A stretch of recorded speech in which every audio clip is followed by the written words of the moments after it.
L'e-sport, c'est une pratique compétitive du jeu vidéo. Donc quand on parle d'e-sport, on parle d'abord de jeux vidéo et pas de sport. Et souvent, on fait le raccourci en disant, tiens, quand on parle d'e-sport, on imagine les jeux de foot sur console ou les jeux de basket sur console, alors que finalement, le gros de l'industrie de l'e-sport n'est pas dans les jeux de sport. On parle d'e-sport parce qu'il y a une pratique compétitive comme dans le sport, mais les grands jeux d'e-sport sont des jeux de combat, sont des jeux de stratégie, sont des jeux de tir, et tout ça, en fait, constitue plus de 80% de la valeur du marché. Les jeux de sport, finalement, sont encore des jeux de loisirs. Voilà, même si on arrive à développer autour de ces jeux de sport toute une animation, une activation, notamment au niveau médiatique.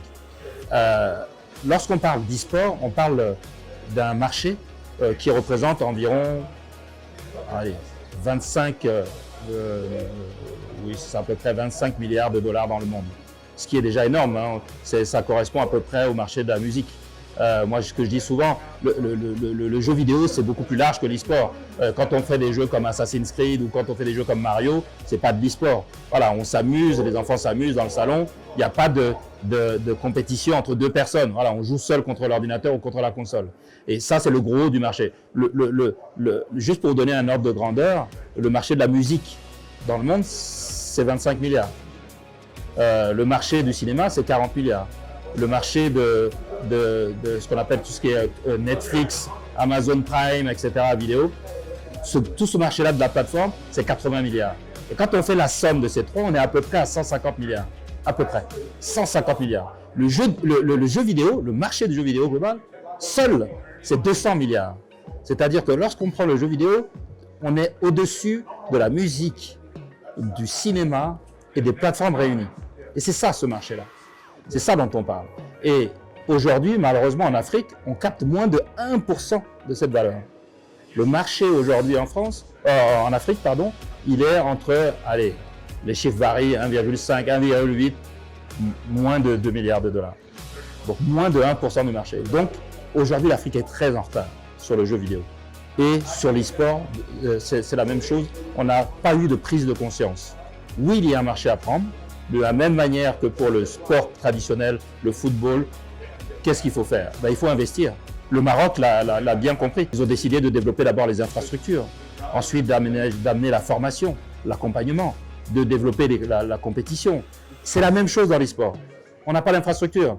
Aujourd'hui, pour pouvoir jouer, il faut évidemment de la connexion Internet, il faut des structures d'accueil pour le jeu, des salles de jeu, il faut un encadrement des équipes, un encadrement des joueurs, il faut des compétitions, parce que en foot, si on ne joue pas, on n'est pas bon. C'est pareil dans l'e-sport. Si on ne joue pas, on n'est pas bon. Et donc, ça veut dire qu'il faut créer un écosystème, des ligues comme au football, ligue d'abord nationale, et puis après régionale, et puis après continentale. Donc, il y a tout un marché à créer, tout un écosystème à créer, et malheureusement aujourd'hui, on a très peu de pays africains qui l'ont compris. Alors que les autres ne nous attendent pas. Le Moyen-Orient, l'Arabie Saoudite, le Qatar, les Émirats Arabes Unis ont investi énormément ces dernières années. L'Afrique, le Maroc, l'Égypte ont investi. À part ça, sur les 54 pays africains, non, on n'en voit aucun qui a compris cette opportunité pour notre jeunesse. Le jeu vidéo est destiné à un public de moins de 25 ans, en grosso modo. Et quel est le continent qui a la population la plus jeune au monde? C'est l'Afrique. Et pourtant, on représente le continent qui a créé le moins de valeur sur cette pratique du jeu vidéo. Donc, il y a une sorte de logiciel à réintégrer. Ça mettra du temps. C'est peut-être 3 ans, 4 ans, 5 ans. Mais il va falloir d'abord créer les infrastructures, créer l'encadrement, créer l'écosystème compétitif qui va permettre à nos 1,5 million d'habitants et à nos, aujourd'hui on parle de 350-400 millions de joueurs, avoir des opportunités de développement, un peu comme on va aller chercher un Mbappé quand il est tout jeune, on va l'accompagner pour qu'il devienne le champion de demain, on doit trouver les mêmes mécanismes dans le jeu vidéo. Et malheureusement aujourd'hui, il n'y a pas cette prise de conscience en Afrique. On n'a pas cette prise de conscience en Afrique. Donc il y a un travail à faire pour moi de sensibilisation de nos élites, de nos leaders, pour dire, OK, comme le Maroc est en train de le faire aujourd'hui, investissons. Ils l'ont fait pour le football, ils sont en train de faire pour le jeu vidéo. Le Maroc a lancé une vraie stratégie autour du jeu vidéo il y a 3 ans. Et aujourd'hui, on commence à voir les fruits. Les joueurs marocains, on performe au plus haut niveau sur les compétitions internationales. Ils étaient en Arabie Saoudite, ils sont arrivés en finale. Enfin, je veux dire, aujourd'hui, lorsqu'on investit, on a les fruits. Mais pour ça, il faut en prendre conscience.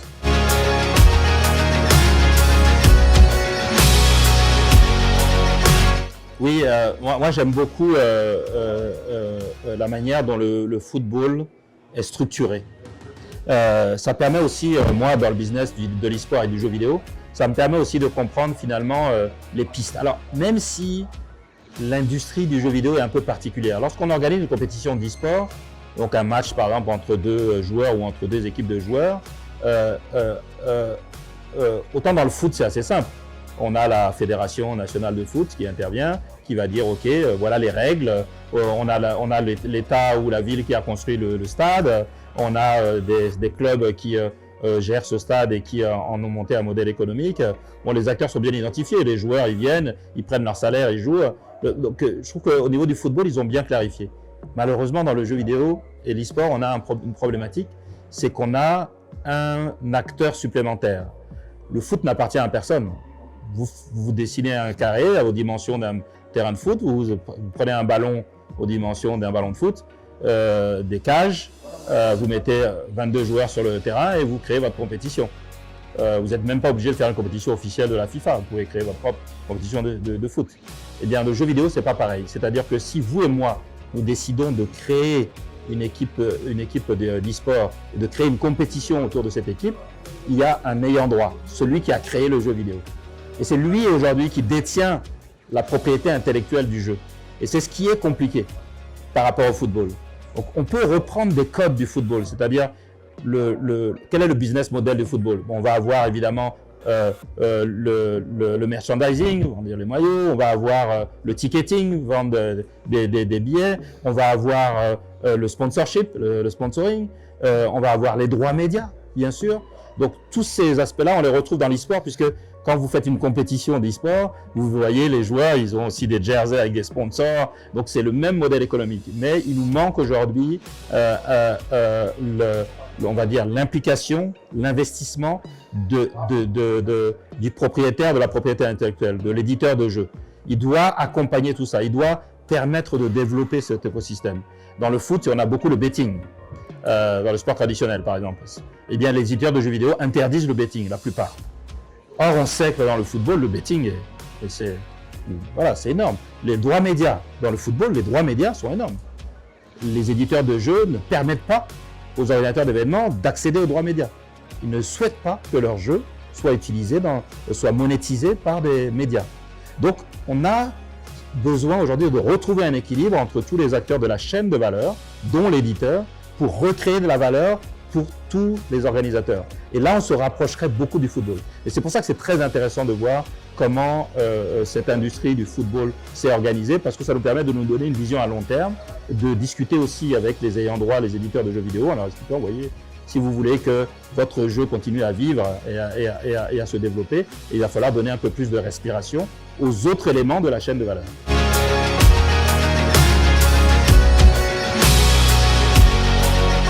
Ça fait 25 ans que je travaille dans l'e-sport et ces problématiques-là m'ont permis d'identifier aussi tous ces freins. Et en Afrique, on a aussi les mêmes freins. Il faut qu'on arrive autour des joueurs e-sport, comme dans le football, il faut qu'on arrive à développer un accompagnement. Il faut qu'on arrive à les former. Et aujourd'hui, ça manque. Comme dans le football en Afrique, hein, c'est pareil. En Afrique, les joueurs de football, c'est Arsène Wenger qui était là hier et qui expliquait qu'on a 1,5 million d'habitants, mais le continent est tellement grand qu'on ne sait pas l'exploiter. Alors que potentiellement, statistiquement, on a forcément des centaines de Mbappé sur le continent, mais on n'arrive pas à l'identifier, on n'arrive pas à les trouver. Et bien dans l'e-sport, c'est la même chose. À 1,5 million d'habitants, on a des jeunes, et sachant que c'est la jeunesse qui joue aux jeux vidéo, et donc potentiellement on a des champions d'e-sport dans tous les villages d'Afrique. Mais on n'arrive pas à aller les chercher, on n'arrive pas à les trouver. Et une fois qu'on les a trouvés, il faut les accompagner. C'est pas en leur envoyant par Internet des cours de manettes qu'ils vont devenir champions. Alors, moi, par exemple, avec Sagesse, on a lancé un projet qui s'appelle Sagesse eSports Academy, avec cette ambition d'aller identifier des pépites et de les accompagner. On sait que ça prendra du temps, on va les prendre jeunes, peut-être qu'ils seront en seconde, en première, en terminale, et on va les accompagner pendant 2 ans, 3 ans, les encadrer. Il va falloir trouver des coachs, des accompagnateurs, des préparateurs physiques, parce que ça demande aussi beaucoup de préparation physique, l'e-sport. Même si on joue à la manette, certains matchs de League of Legends, par exemple, ça dure 1 heure. Et il faut enchaîner 5 matchs dans la journée. Donc, il faut avoir une forme physique pour tenir, rester concentré. Donc, tout ça, c'est quelque chose sur lequel on doit aussi travailler, comme dans le sport traditionnel, comme dans le football. On ne dit pas juste va jouer dans la cour avec tes copains et puis après, tu vas au match. Il y a tout cet accompagnement. Donc, tout cet écosystème aussi. Et donc, la Sagesse eSport Academy a aussi pour vocation à créer tous les acteurs autour. Que ce soit les coachs, que ce soit les managers, que ce soit les propriétaires d'équipes e-sport. Tout ce qu'on retrouve dans le football, finalement, on va essayer, avec la Sagesse eSport Academy, de le reproduire. Donc c'est un projet sur lequel on travaille avec de nombreux partenaires, sur tout le continent africain. Et je crois que c'est la base. Tant qu'on n'aura pas fait ça, on n'existera pas et on continuera à être le dernier de la classe de l'e-sport international et mondial.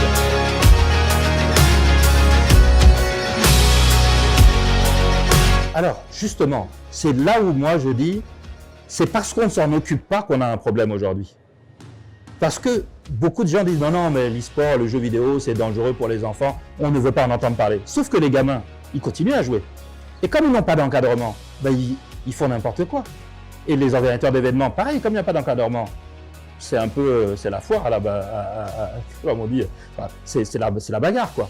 Et moi, je me dis, si au contraire, on prenait le temps de structurer le marché, de structurer la formation, eh bien, nos jeunes, ils seraient encadrés. Et donc, on éviterait les abus, on éviterait les dérives. C'est parce qu'on ne le fait pas. Et c'est un peu l'idée aussi de cette académie, c'est de créer des règles, pas que pour les gamins, pour les parents aussi, pour les professeurs. Intégrer, pourquoi pas, le développement de l'e-sport à l'école. Pour apprendre aussi aux gamins, attention, c'est pas en jouant toute la nuit de 23h à 6h du matin que vous allez être bon, parce que vous allez être fatigué. Alors non, il y a des heures pour s'entraîner, il y a une alimentation à avoir, il y a une hygiène de vie à avoir. Et dans les grandes équipes européennes d'e-sport, les jeunes sont encadrés depuis le plus jeune âge. Ils apprennent à jouer un certain nombre d'heures, pas plus. Ça, on ne l'a pas, nous, en Afrique, puisqu'on nie complètement le sujet. Donc je pense qu'on a, en voulant finalement lutter contre les dérives et les risques du jeu vidéo, finalement, on crée encore plus de dérives. Donc moi, je milite pour qu'on en prenne, on le prenne en compte et qu'on mette en place une sorte de cadre qui soit clair pour tous, même pour les parents, qui pourront dire au gamin, au lieu de jouer seul dans sa chambre de 23h à minuit, il ira dans un club de 14h à 16h, encadré par des coachs et par des animateurs, et il va apprendre à gérer, à mieux gérer sa pratique. Et ça, c'est ma vision du développement des jeunes, de la jeunesse dans l'e-sport.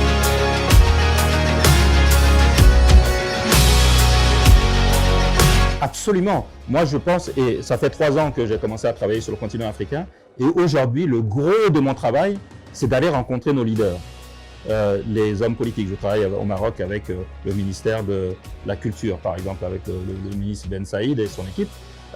Et moi, je pense que mon rôle, c'est un rôle d'ambassadeur.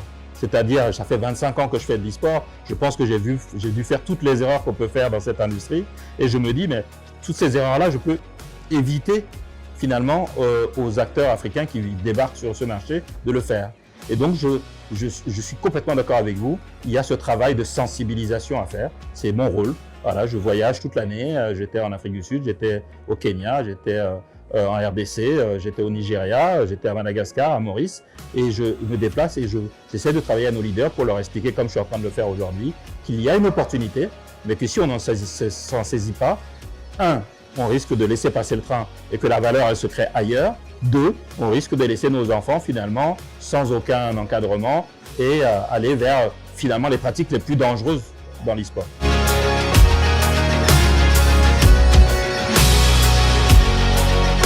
Voilà, au niveau de l'e-sport, c'est exact. Cette question, elle donne la réponse. La réponse est dans la question. Aujourd'hui, il faut reconstituer tout cet écosystème. Il y a évidemment les joueurs, on en a parlé. Il y a les encadrants techniques, les équipes, puisque généralement l'encadrement technique est dans l'équipe. Mais il y a les financeurs. Et dans les financeurs, on a deux types de financeurs. On a les financeurs publics et les financeurs privés. Et aujourd'hui, le travail, effectivement, si on veut que tout ça se développe, c'est de convaincre ces deux types de financeurs qu'on ne pourra pas y arriver en bricolant. Et ça veut dire quoi? Ça veut dire que s'il n'y a pas de compétition, s'il n'y a pas de visibilité, il n'y a pas d'industrie. Qu'est-ce que ça veut dire? Ça veut dire que demain, je prends l'exemple du football. Dans le football, pourquoi Orange ou pourquoi BetClick va investir dans le football? Parce qu'ils savent qu'il va y avoir une compétition qui va durer 9 mois. Voilà. On commence je sais pas, en août par exemple, on va finir en juin. Et donc, on donne une visibilité à la marque. Parce qu'il y a des compétitions régulières. On n'a pas ça dans l'e-sport, en tout cas pas en Afrique. Et donc, je pense qu'effectivement, si on n'arrive pas à mettre en place cette visibilité claire pour les marques, on n'arrivera pas à faire basculer le modèle. Il faut, et malheureusement, on a besoin des pouvoirs publics parce que de la même manière qu'il n'y a pas de football, s'il n'y a pas de stade et s'il n'y a pas d'investissement dans les infrastructures, il n'y aura pas d'e-sport s'il n'y a pas de lieux de pratique et d'encadrement de la pratique. Donc, moi, je milite encore une fois pour qu'on ait une sorte d'investissement, comme le Maroc est en train de le faire, un premier investissement des pouvoirs publics pour mettre en place les infrastructures, mettre en place les compétitions, comme vous avez au Maroc ce qu'ils appellent le Ligue Botola, qui est l'équivalent numérique de la compétition Botola officielle. Eh bien, c'est pareil. C'est-à-dire qu'on arrive à mettre en place en parallèle des compétitions sportives traditionnelles, des compétitions e-sport. Et ça permettra aux marques de dire « Ah ok, si j'investis sur cette équipe e-sport, je vais avoir de la visibilité pendant 9 mois au Maroc ou ailleurs. »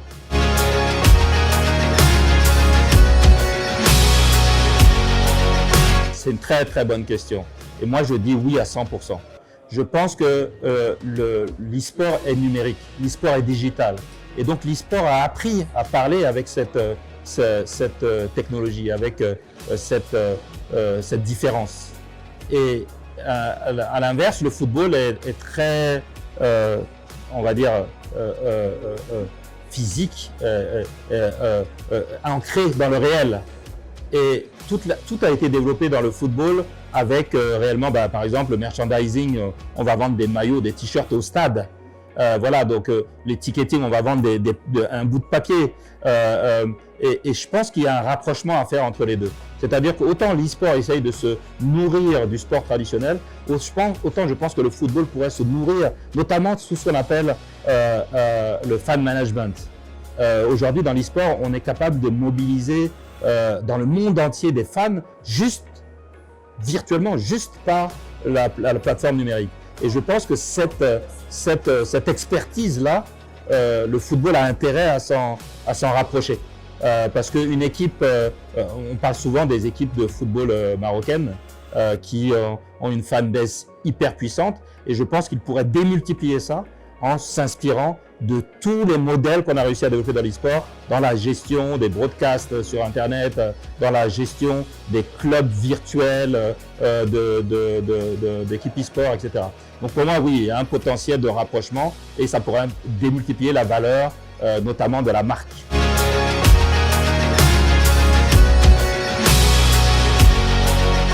Oui, je pense que c'est déjà le cas. Aujourd'hui, on sait faire. Le tout, c'est d'arriver maintenant à reproduire.